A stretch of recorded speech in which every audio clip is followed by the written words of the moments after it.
Okay, so my talk is the natural and not so natural history of Sandy Lake, which is a bit of wordplay on what we mean by natural history, which I consider the observation and explanation of natural things. I do have a website at versicolor.ca/Sandy Lake Bedford, and there's a lot more detail there. I started this project in 2017, and it's just kind of open-ended, and there's a lot of material there. So I'm kind of summarizing some key points today and also presenting some material which I think is of more interest to the botanically floral inclined. Yes. I want to express special thanks to Derek Sardi, Bruce Sardi, Ed Glover, the community-based environmental monitoring network based at St. Mary's, now replaced by the Atlantic Water Network, and the HRM Lake Watches program. That's from whom we have borrowed equipment. So that's Ed in the middle on his boat there on the right, Derek on the right, and Bruce on the right in the stream. So I'm going to first take you on a bit of a tour of Sandy Lake and some of the wetlands and streams around it. So this is looking out from Sandy Lake Beach Park, which is one of the most underutilized, fantastic beach parks in the HRM, as far as I'm concerned.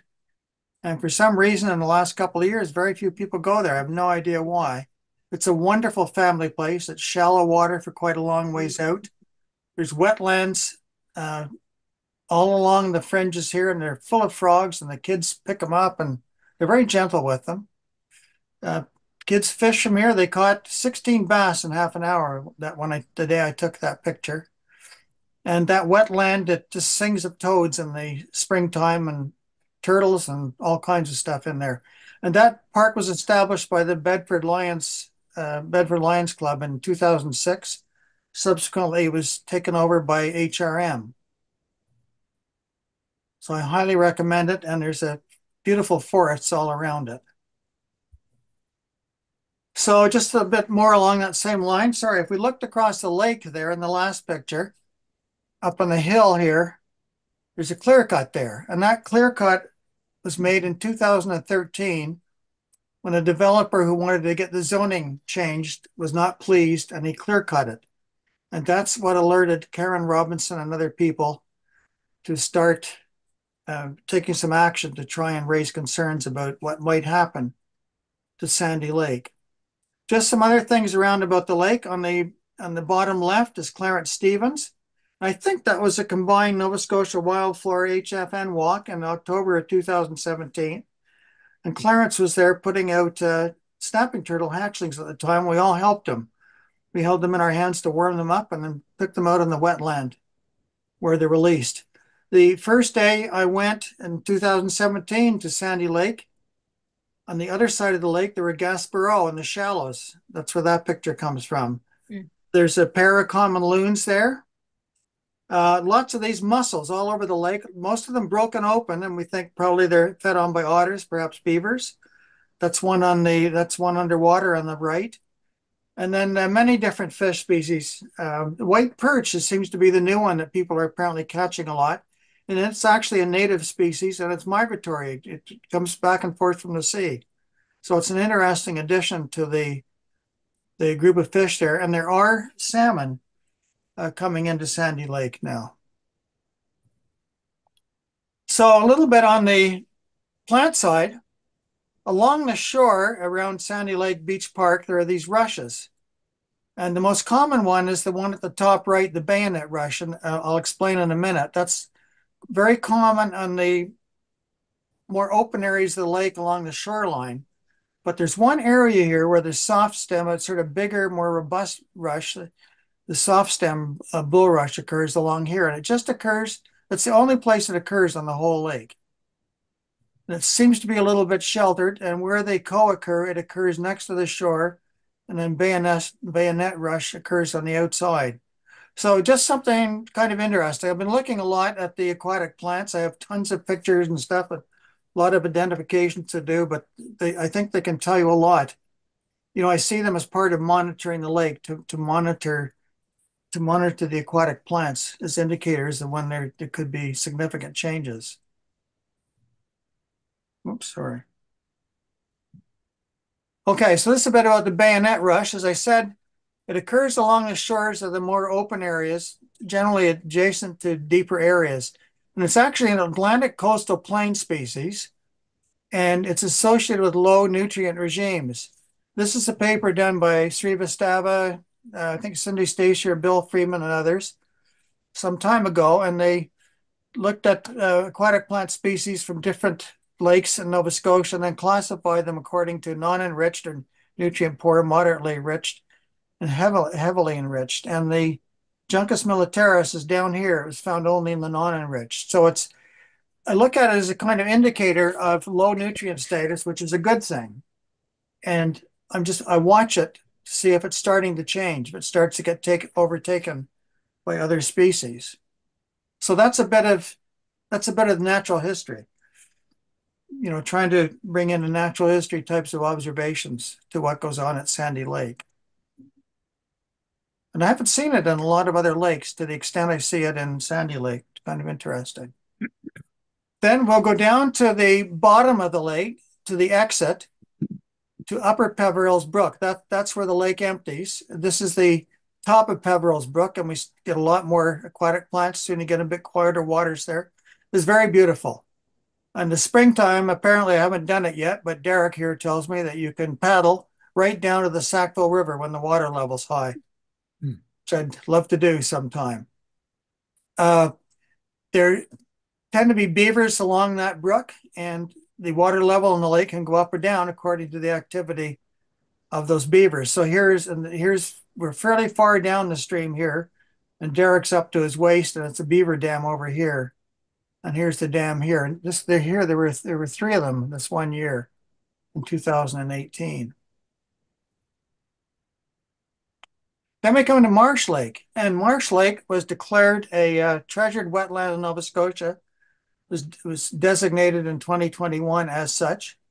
This is the lower part of Upper Peverills Brook, where it start close to where it goes into Marsh Lake. That's the topography of Marsh Lake. All the green is marsh. So you can see it's a fairly shallow lake, a lot of marsh, which is why they call it Marsh Lake. And this is a digger log that Walter Reagan and company from the Sackville Rivers Association put on the stream to help migratory species. There's American eel, there's Gaspereau, there's that white perch, there's salmon, and there's seagoing trout, and there's alewife. There's a lot of migratory species that go up there and are helped by the Sackville Rivers Association. This is the mouth of Peverills Brook. It's an incredibly beautiful place to go. It's completely isolated when you get there. The only sign of any civilization is this power cut up here. But this is what you see when you look out from the opening of Peverills Brook. This is some of the scenery here. These are some of the aquatic plant species. There's a lot of Charax stricta here. And then, my background is in marine biology, so I love to put on a mask and go underwater. There's a lot of Utricularia purpurea here, which is a carnivorous plant, which also flowers. And then there's typical things like Nymphaea or odorata, pickerel weed, and so on in this area. And just these three species are characteristic of more medium nutrient regimes. And you'd expect that. It's a shallow area. It's going to be higher nutrients in this regime than we have in the open part of Sandy Lake. Again, kind of try to watch these things as indicators of change. I think that's why it's helpful to document them. And I think this could be Nymphaea odorata, or it's the yellow flowered one. I'm not sure which one it is underwater. These beautiful twisted stems on it. Okay, back up onto Sandy Lake, up to the northwest corner here. There's a brook which comes in called Karen's Brook. It goes through David's Marsh up here, which is a kind of boreal type marsh, very clean water, and it goes through that clear cut.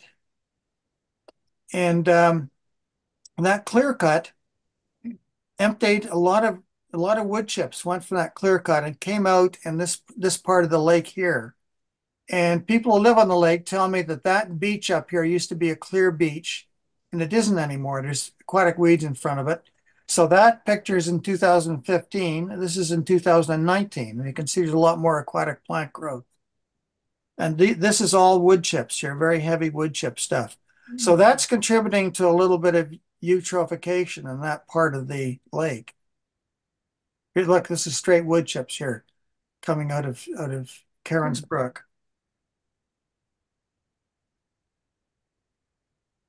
Okay, the lake is sometimes described as having a northern basin and a southern basin. The northern basin has some quite deep spots up to 21 meters. The southern basin is much shallower, and all the yellow parts are all shallow areas. So this is where you're getting your fringing aquatic plants, beds of aquatic plants all around these shallow areas here. And I feel that now here's where the water comes in. The main input is by Johnson's Brook here. So and comes in here, comes up through this neck here. This is what they call the peninsula. Beautiful stand of over 200-year-old hemlock here. Comes up into this larger basin, these deep areas, and then exits here. And then Cairns Brook is over here. And I believe that these fringing aquatic plants are very important in purifying water that comes into the lake. So the water goes through these fringing wetlands, and I believe that helps to purify the water as it goes up through the lake. So they're playing important roles. We surmise that. So then this is the southeast, this southeast part of the basin, more closed area. It's quite full of aquatic plants. There are a lot of pickerel weed and other things indicative of higher nutrient concentrations than in the open part of the lake. And then this is going up in the southwest of the lake towards Johnson Brook. And it gets quite choked up with weeds there. And again, the assortment of weeds indicates that they're once tolerant of higher nutrients. That's why I'm thinking that they help to filter these nutrients out as they come into the lake. So this is just a compilation from some Nova Scotia maps of the wetlands and streams around Sandy Lake and Marsh Lake and so on. So the streams going into Sandy Lake are this blue, and then these things all point to wetlands. And the important point to see here is that there's a collection down in the southwest corner. It's a whole bunch of things that feed into the lake here. This is where most of the surface water comes into this lake, but it goes through wetlands, and most of these streams are lined by wetlands. So again, I think that these are very important in filtering out nutrients. There's even some sewage plants up here that dump treated sewage. I mean, it's treated and it goes through constructed wetlands, but it does go into these systems. And so these systems will help to purify those waters before they go into Sandy Lake. This is Hammond's Plains Road. And the studies that have been done related to the possibly impending development have all been up here. This area has already been improved for development and has not been included in the studying the impacts, but there's water, streams come from down here, and that area is currently being developed. And again, there's wetlands down there. I won't refer to this diagram a lot, but I'll leave it in the video for reference. And it just has some names of the wetlands. It might give you a bit better perspective of where things. I call this Kearney Lake Road, but it's now called Laurie Utech. Yeah, Laurie Utech Boulevard, I think. But it is the old Kearney Lake Road that comes down here. Mm-hmm. And then this is sub area 12, which has been approved for development there. But the important point is you see all these streams coming in. Surface water is coming over here, Marsh Lake, and then it all goes down to the Sackville River. Now, one of the things I've done is I have a little toy, which is a pocket conductivity meter. It's $30. It's the best scientific instrument I ever had in my life. I've had two of them for now 7 or 8 years. Bruce Sardi has one of them. One time, a couple of years ago, we compared them after they'd been apart for a couple of years, read the sample of water with a reference. It was bang on the reference. And Bruce's meter and my meter read exactly the same value. So very, very stable readings, very easy to use. And it just goes in your pocket and it reads temperature and electrical conductivity, which is a measure of the dissolved electrolytes, things like salts. So it's a measure of the salt content. And what I do is whenever I'm walking around, I stick it in any body of water, just got to measure the electrical conductivity and then gradually build up a map of where there's high conductivity and low. And it's an indicator of where urban pollution is coming from. Now, these values were all done on October 2nd, 2020, when Bruce Sardi accompanied me on a heck of a trek. We went to all these wetlands around here and measured the electrical conductivity because I wanted a map on the same day of these values. So these give you an idea. Here we have over here, this is all undeveloped. This is the east side of Sandy Lake, which is all HRM, protected HRM land, Jack Lake Park, etc. And these are typical values of clean water, 45 to 55 microsiemens. These are higher values characteristic of water that has road salts and other pollutants, fertilizers, and so on. So you can see what I'm trying to do here is trace these streams and trace where sort of dirty water is coming from that's going into the lake. And then you can think of it like a titration. So you've got this water coming in, you've got this water coming in, that's lower, that's higher, and this is what you get in between.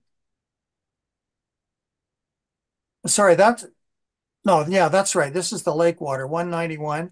So you got roughly 50 microsiemens coming in here, 231 microsiemens coming in here. So you can figure out how much water is coming from undeveloped landscape and developed landscape mathematically, which I'll talk about in a little bit. But I'm just trying to illustrate is a very simple technique to monitor these types of things. And I don't know anybody else has really done it this way, but it works. So I'm going to take on some of these wetlands.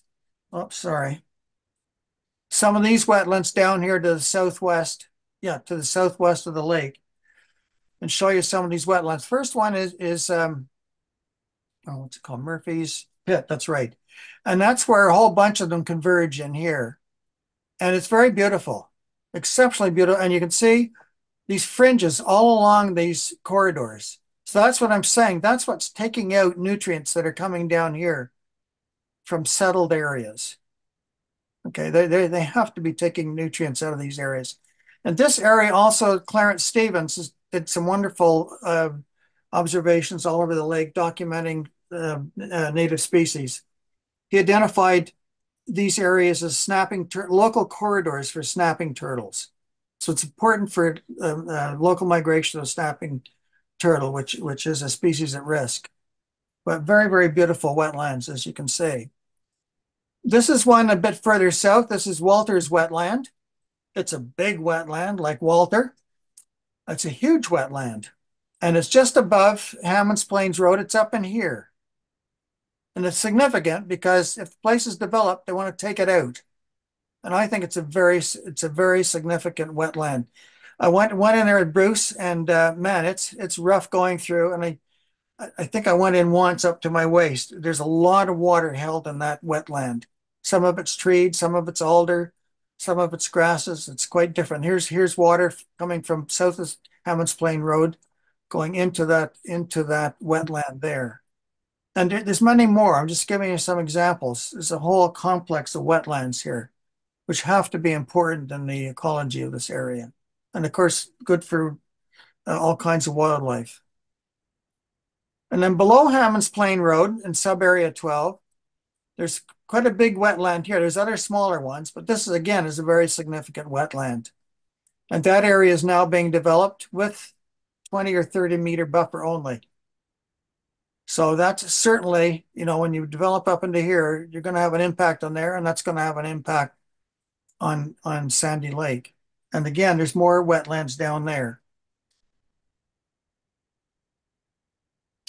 Yeah, so that's my little tour of the water area. I'm not taking you in the forest, which is a whole nother story.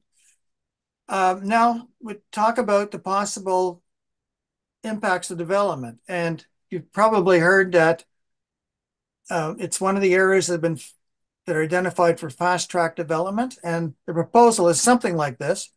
This is the area below Hammond's Plain Road, already approved for development. I think it's going to have something like 1,200 to 2,400 units. I can't remember. Karen would know.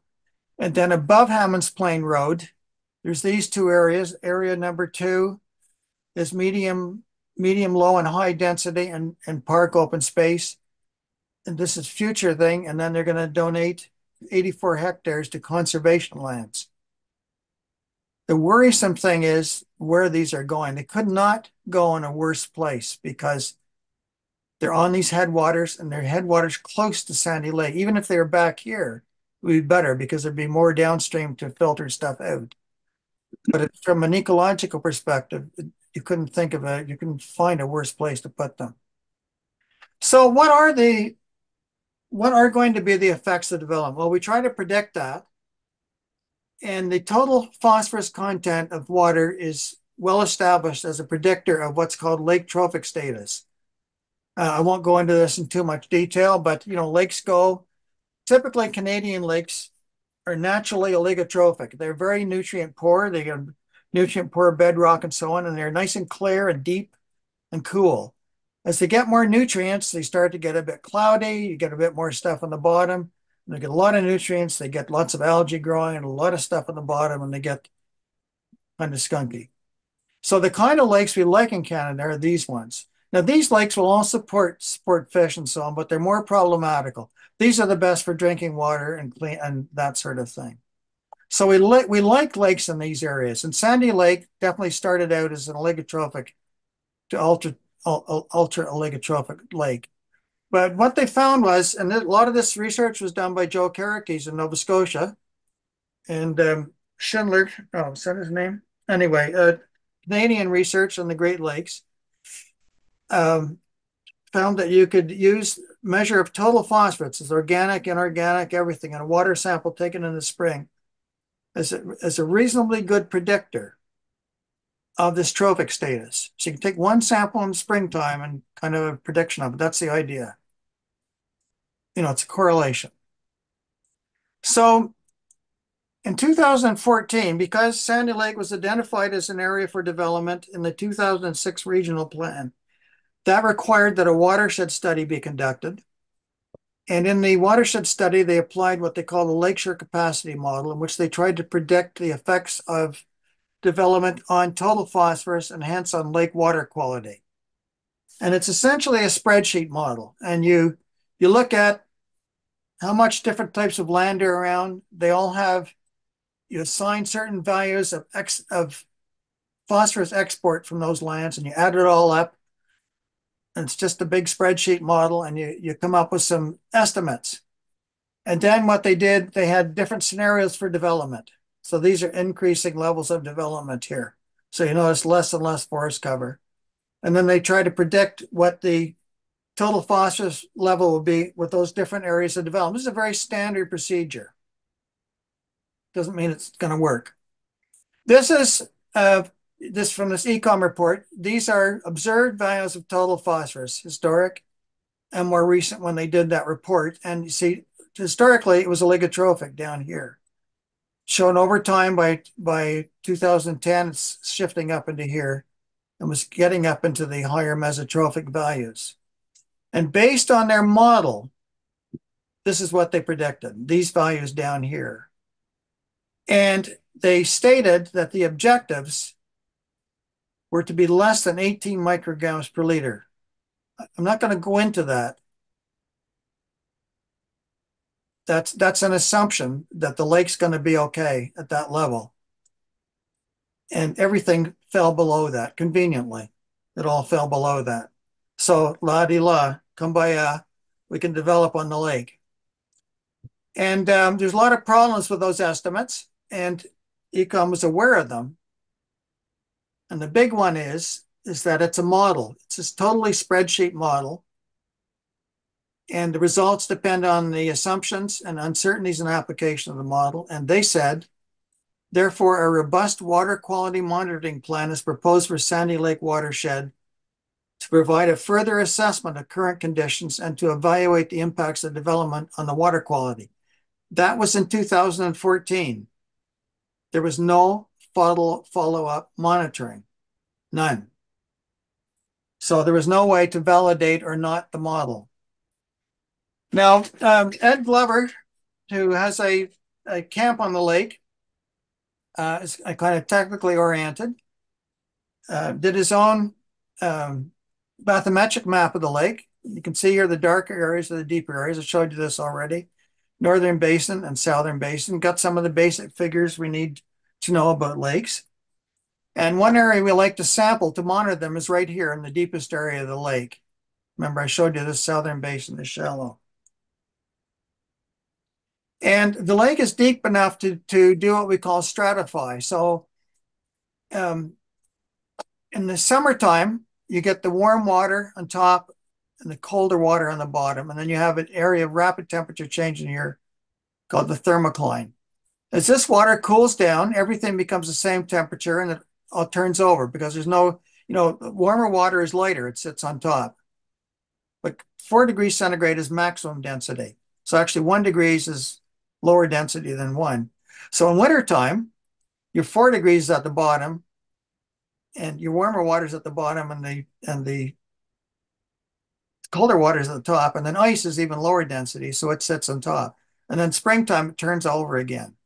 Now, this is a desirable kind of system ecologically because this reservoir provides a cold water refuge for cold water fish species that we really like, the salmonids in particular.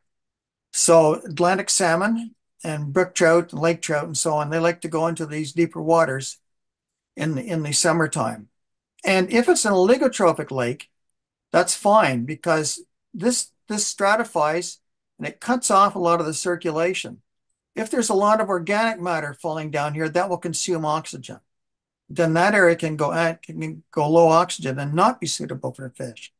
So this is kind of the problem with the lakes becoming more nutrient rich in a nutshell. So what we did was to do some basic limnological measurements to determine how's the lake doing. They had predictions from the model. The model would have predicted, oh, it's doing fine. There's going to be lots of oxygen in the bottom of the lake. Everything's going to be great. And so we borrowed this equipment from St. Mary's at the time. Bruce already put this wonderful attachment on the bottom of this probe because otherwise it's hard to tell when you're in the bottom. And this measures temperature, conductivity, pH, and oxygen. That's right. So we lower the probe down there and we get these values. And then we can, I don't know how that got in there. Oh, dear me. Something got mixed up here. Anyway, here are some of our first results in 2017. So this is depth, this is temperature. Now this was fairly late in the season. We'd rather do it earlier. We could only get the meter then. But you can see there's warmer water on top, then a thermocline, then drops on the bottom. And then oxygen goes down here, very low values here, especially, so we don't like that. But also at that time, what it revealed was there was significant salt stratification. You're going quite a big difference. So that was worrisome because what that means is you were getting, for road salts and stuff, you're starting to get some salt stratification. And then that can add to the stratification of the water column and inhibit turnover. We're a bit worried about that at the time. These are some more recent measurements in 2022. Again, now this is in August. This is when we like to do it. So warm water on the surface, a thermocline. When you would swim in deep water and dive down, you get the change in temperature, it gets really cold. You're swimming through that thermocline or metalimnion, and then colder water down here. And then here's the oxygen curve. This is the critical one. And we found not only low oxygen down here, but low oxygen up here. And the first time I observed that, I didn't trust my meter. I observed it 3 times subsequently, and then independently, a woman conducted some of her thesis research on Sandy Lake in 2021 and found exactly the same thing. And then I knew there was nothing wrong with the meter. There was this phenomenon. And it's actually called a metalimnetic oxygen minimum, and I'll talk about that in a minute. But we don't like these low oxygen values. And if we plot the deep water oxygen levels over time, there have been no full profiles done like we did, but there were some top and bottom samples done in 1971 and in 1998, and then our measurements here. And you can see the bottom levels are going down like that. Really plunge here, or low here, except bingo, 2023, they popped right up. And I'll explain that in a minute. But other than that, it's a trend of decline here. And that is not indicative of an oligotrophic lake as predicted by the phosphorus model. That's indicative of a lake that's eutrophicating. It's getting too nutrient rich. And these deep waters are not going to be good for fish. So what happened in 2023? I'm sure we all remember that year. We had fires in May, and then it rained. And we had the highest levels of rainfall on record, I believe, for June, July, and August. And essentially what that did was it flushed the lake. And I have data on that. It's all on the website. It's a bit complicated, so I'm not going to show you. But it shows very clearly that that was such a heavy rainfall, it actually flushed the lake. It made it less saline, and it brought oxygen right to the bottom. And you'd say, oh, that's really good. But then the problem was this year it went right back down again. So it's not good. Now back to this metalimnetic oxygen minimum. These are the observations of Casey Doucette. So totally independent from me. She got this oxygen minimum. Notice the values are less than 4 milligrams per liter here. And here's our values, 4 milligrams per liter here. And we've got that. We've now observed it in 2021, 22, 23, and 24. This is the first time anybody's ever mentioned it for Nova Scotia. I've looked at other data. I don't see it in very much of it, but it is present in some other profiles you can find. It's not very common, but it's a further indication of problems in the lake. So why do the oxygen levels matter, and why do they matter a lot? First of all, loss of habitat for fish and other aquatic life. And this shows you the story up here. When you get down below 4, you're getting into stressful to too low levels. And it changes the whole the cold water fish can't live down here. A lot of other invertebrates and stuff. It interferes with vertical migration, interferes with all kinds of things. So we don't like it. The other thing, which is even a bit more problematical, that low deep water oxygen can trigger what we call internal phosphorus loading. What happens is that the sediment surface goes anoxic. And that changes the phosphorus chemistry and it releases it into the deep water. And we now have some, good evidence. Where do I go here? We now have some good evidence. Oh, sorry, this is just clicking without. For this occurring in the past. This is from Ecom data, that historical data. This is from Casey Doucette data. This is this year. So the highest deep water level on record was this year. Not good. You wouldn't expect it every year, but as the lake gets worse, it's going to become more and more common. And what that's doing is it's releasing phosphorus and then accelerating the whole eutrophication of the lake. So it results in sort of uncontrolled positive feedback and deterioration of the lake. And that's my big concern about the lake. And you can suspect that all aquatic life is affected by low oxygen. And it is. And this just gives some of a few little facts about it. I won't go into too much detail of it. But it's a major change for the lake when you get those low oxygen values. And we're getting them not only in deep water, but in shallow water. So that's a problem. When you get it in shallow water, that's even a problem for your warm water fish that like the top of the lake. So that's why that metalimnetic oxygen minimum is a problem. Now, you remember all those electrical conductivity values I showed you? Well, you can use those to make an estimate of how much of the water is coming from the developed areas of the lake and how much is coming from undeveloped. It's just like a titration. And it works out, it's just what you call a mass balance calculation. And it turns out my estimate is that 78% of the water comes from settled areas and only 22% from intact landscapes. And there's just a lot of surface waters here. So there's already pollutants going into the lake from here. And this is where they want to develop, in this area. Not up here, not over here, here. So that's the problem. And another problem is that with the development, as it seems to be proposed, it looks like they intend to take out some fairly major wetlands. And I'm particularly worried about this one because this is right in the center of where they say they want to develop. And I just can't see how you can possibly take that wetland out and not have a huge problem in the process of taking it out and subsequently by losing all of the filtration activity. I mean, it just kind of makes sense. So what's the alternative? The alternative is to place the development on land of much lower ecological value or land that's already highly ecological degraded in the same landscape and take the steps finally realize a Sandy Lake Sackville River Regional Park. And the significance of that is that these are all growth areas around here. I mean, this would be a fantastic asset for future generations in the whole of Halifax. Just think if we develop all this area and start to develop over here, we've got nothing left. And think of what an asset it is. This is a planner's plan.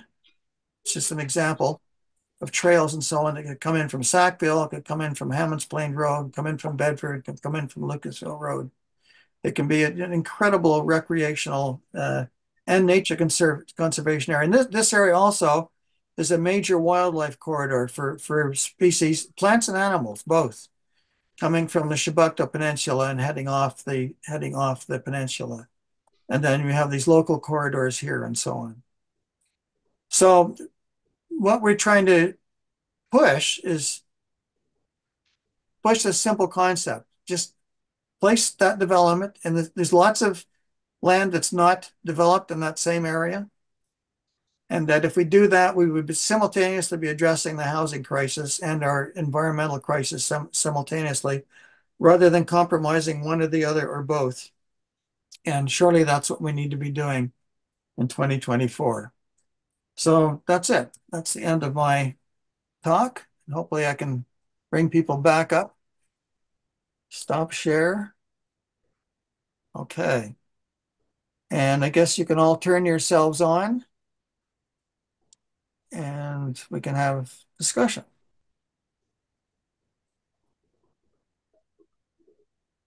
So, David, I'm just curious, developing wetlands, wouldn't that be quite expensive? Like they have to fill all of that? That seems insane to me. Yeah, and those are you know, have to ask the developers.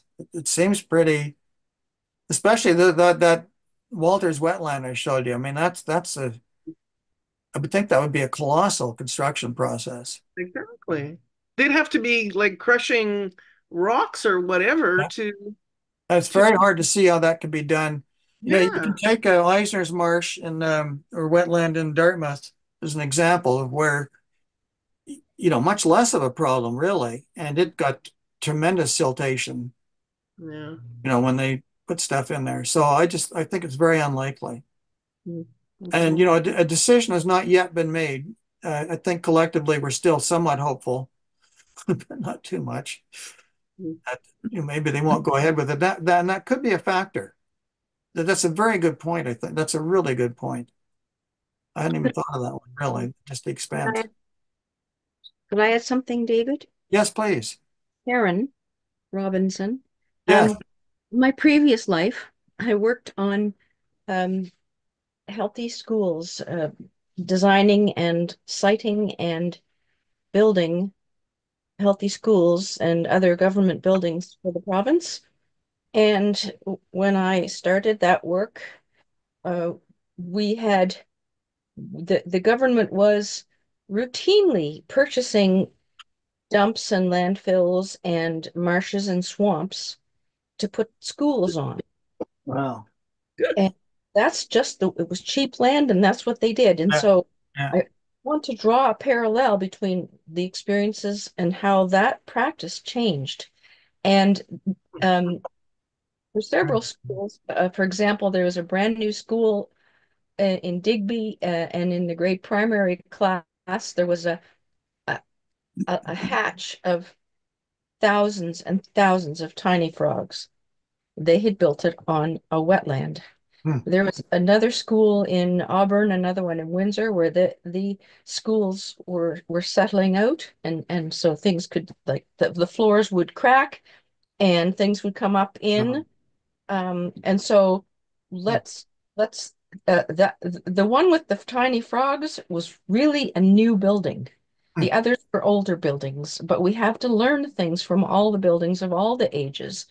yeah, And this the government, the province, transportation, public works, have changed the design requirements manual that they do not buy and build schools on dumps, marshes, landfills, swamps anymore. So I think that that's an important lesson for us all to know, because yeah, how is it that practice has changed in the school system? And I actually haven't checked lately to make sure that's ongoing. yeah. But Very good point.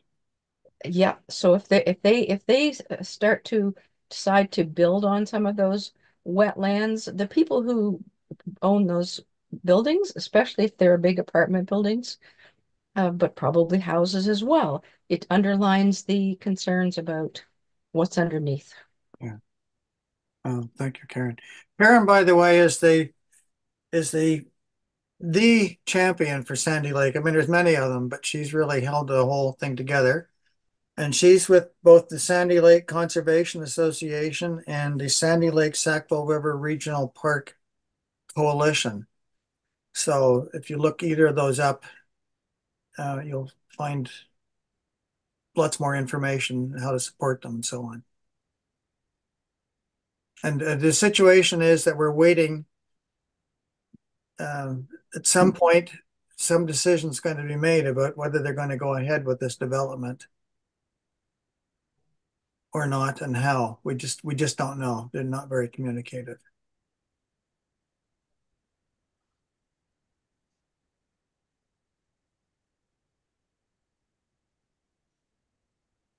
David, it's Ann Mills here.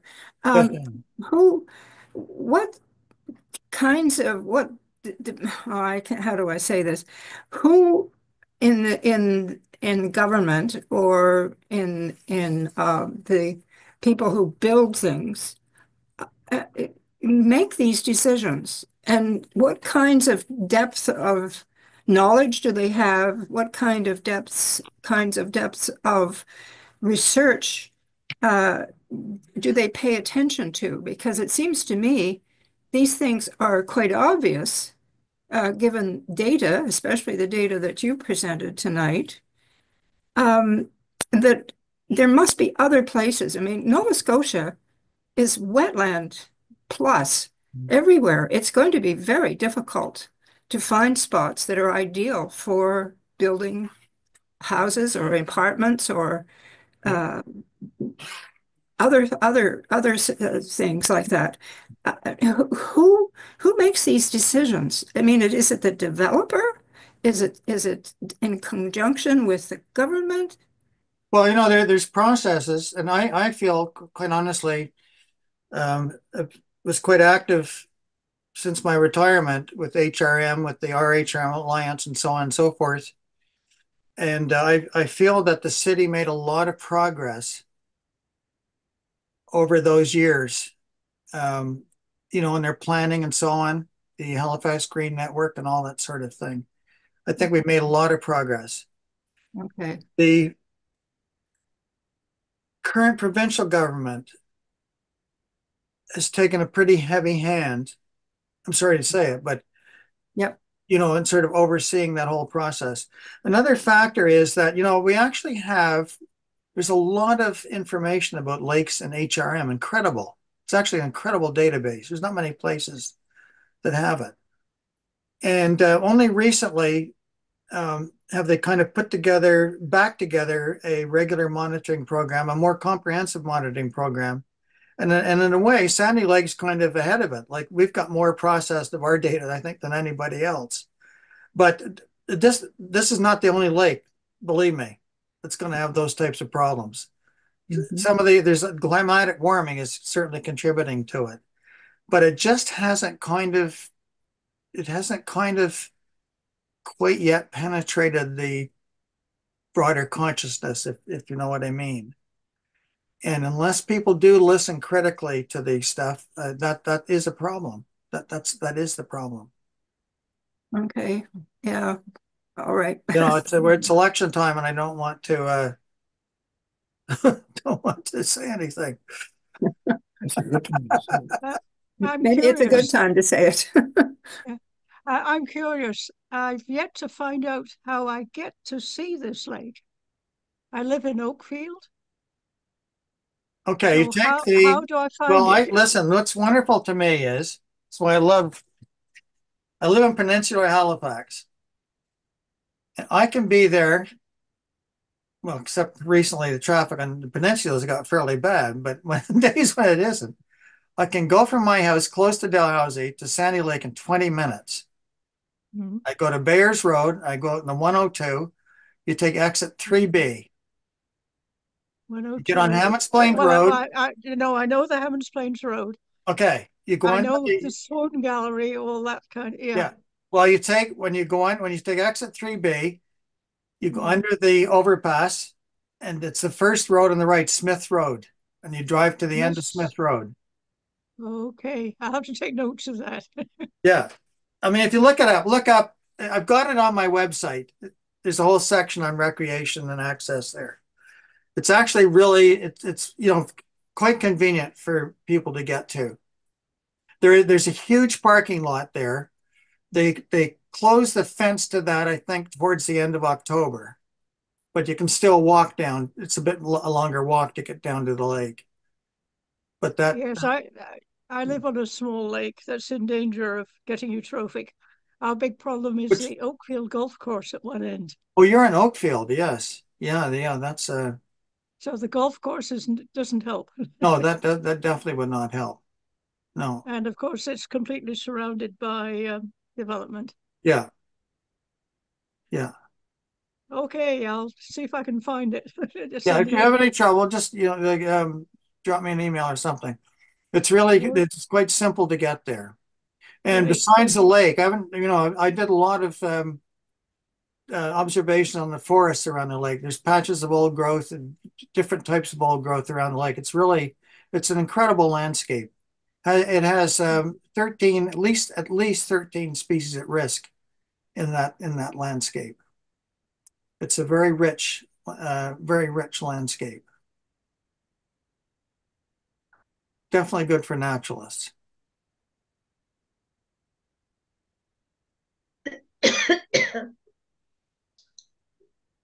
Anybody else?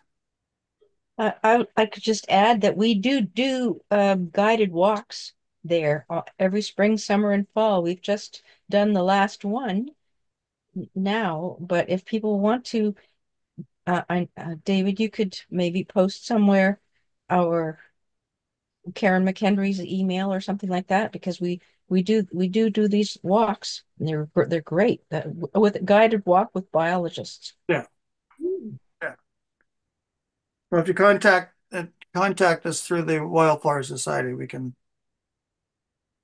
I'll try to get some stuff up about that. Yeah. Dave, I have a question. Yes, dear. Um, Yes, dear. do you people or are involved with the Nature Conservancy? You mentioned at some point that they have some interaction. And is anything ongoing between them and the developer about preserving the place up or doing anything with it? I think Karen would have to answer that question. Well, the answer is we've been working for 11 years to try to stop the impending development, and the decision maker keeps changing. So in the earlier years, the major person promoting development was on the more local level. Then the city was in the position. The developers had not yet made their proposal, so we spoke with the developers to try to convince them to try to choose another place.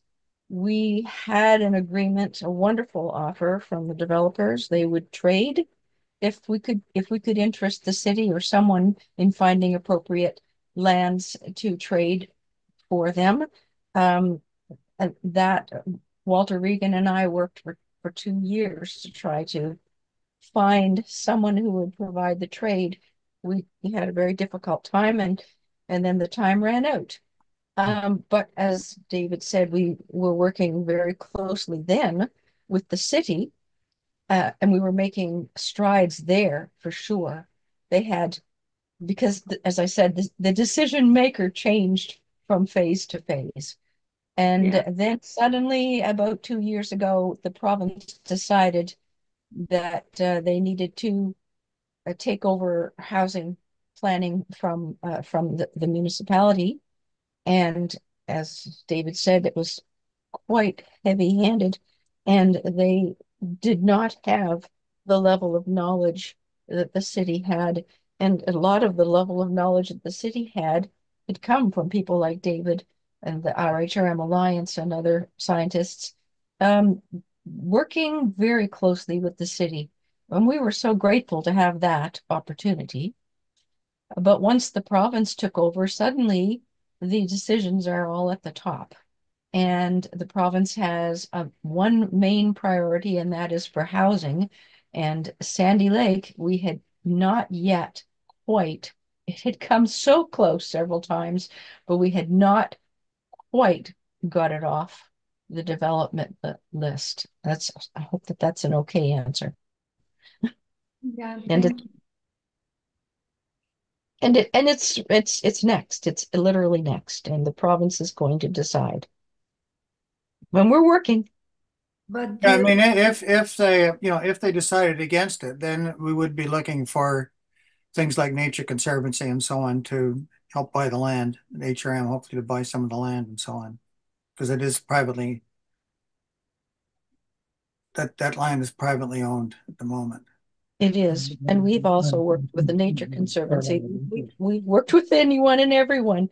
yeah, And I would assume after the elections that the local representative also is aware about what's going on. Many of I think so, Boogie. I think what's critical is that there is a new watershed study that's supposed to be done. They already published a draft, what do they call it, Karen? The landscape suitability assessment. yes, and And it was terrible. It completely ignored the data I had given them. yeah, they had ignored all of the information in our. There should be a new watershed study done, and hopefully, I mean, just objectively, I didn't set out to stop development. I set out to look at the lake. Yeah, So hopefully they present that objectively, and then people make a rational decision. I mean, it's possible. It's not impossible. It's possible.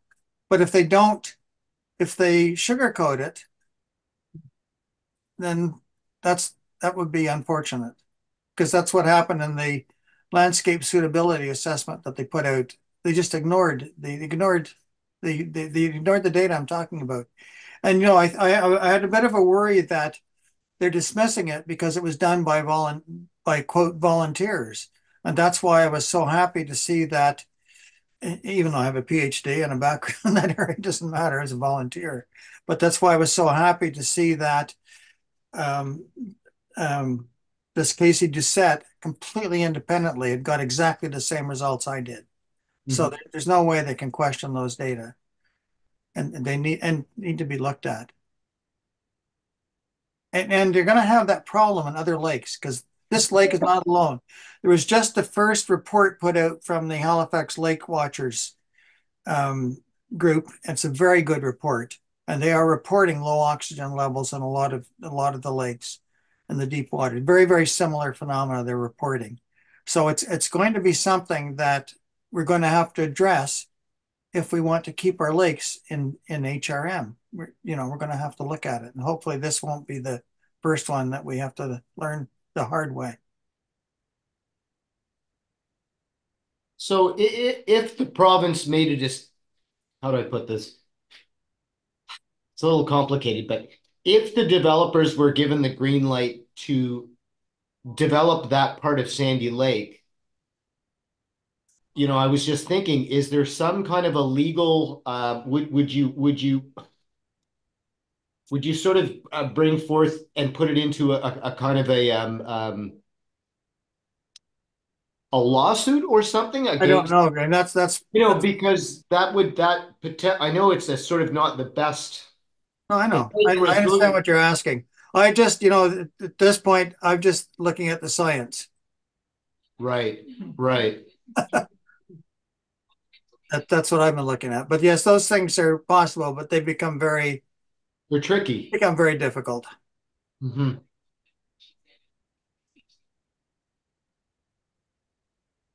Thank you, Dave. Yeah, thank you. Oh. It's interesting.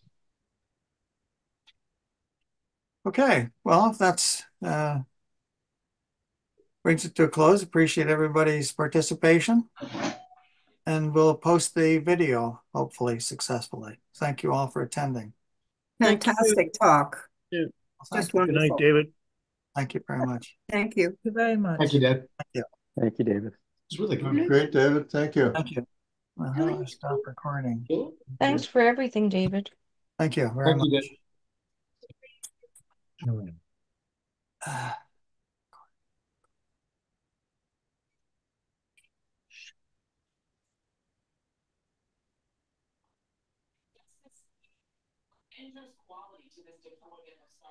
Good question, Mom.